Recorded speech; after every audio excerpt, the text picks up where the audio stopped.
हमारे देश में आज जो कुछ भी हो रहा है वो नया नहीं है। फर्क बस इतना है कि हमने इतिहास को सही मायनों में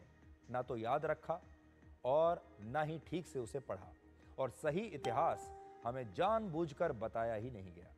आपको लगता होगा कि पहलगाम में पहली बार कलमा न पढ़ने पर किसी हिंदू को मारा गया है, लेकिन सच ये है कि 419 वर्ष पहले सिखों के पांचवें गुरु अर्जन देव जी के साथ भी बिल्कुल यही हुआ था। ये बात आपको हम आज क्यों बता रहे हैं? क्योंकि आज ही के दिन 30 मई 1606 को मुगल शासक जहांगीर के निर्देश पर बहुत निर्ममता के साथ गुरु अर्जन देव जी को जान से मार दिया गया था। मृत्यु से पहले उन्हें दो विकल्प दिए गए थे, या तो वो इस्लाम धर्म को अपना लें और कलमा पढ़ें,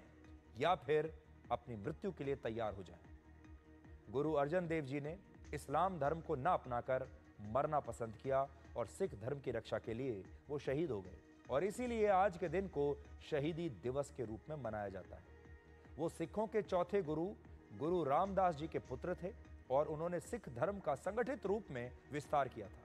पहली बार आदि ग्रंथ का संकलन भी उन्होंने ही किया था, जो आगे चलकर श्री गुरु ग्रंथ साहिब बना। गुरु अर्जन देव जी की बढ़ती लोकप्रियता और उनका दिल्ली के कुछ राजघरानों के साथ संबंध उस समय के मुगल शासक जहांगीर को खटकने लगा था, और जहांगीर को यह डर था कि सिख धर्म कहीं एक बड़ी राजनीतिक शक्ति न बन जाए, और इसी डर के कारण जहांगीर ने पहले उन पर भारी जुर्माने लगाए, फिर उनकी संपत्ति को जब्त कर लिया, और जब इससे भी गुरु अर्जन देव जी झुके नहीं तो उन पर विद्रोही गतिविधियों में शामिल होने का आरोप लगाया और उन्हें लाहौर की जेल में बंदी बना लिया। यहां मुगलों ने उन्हें इस्लाम धर्म अपनाने के लिए मजबूर किया, और जब वो तैयार नहीं हुए तो उन्हें बहुत सारी यातनाएं दी गई। पहले उन्हें जलते हुए लोहे के तवे पर बैठाकर उनकी त्वचा को जला दिया गया। इसके बाद उनके शरीर पर उबलती हुई रेत डाली गई, और कुछ पुस्तकों में तो यह भी लिखा है कि उन्हें खौलते हुए पानी में डाला गया, और इसके बाद उनकी मृत्यु हो गई। इस सब के पीछे उसी अकबर का बेटा जहांगीर था, जिसे हमारे इतिहास की किताबों में अकबर द ग्रेट बताकर उसका महिमा मंडन किया गया। गुरु अर्जन देव जी की शहादत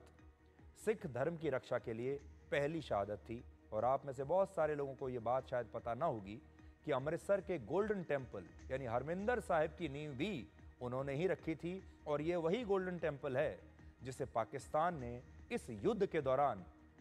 नष्ट करने की कोशिश की थी, निशाना बना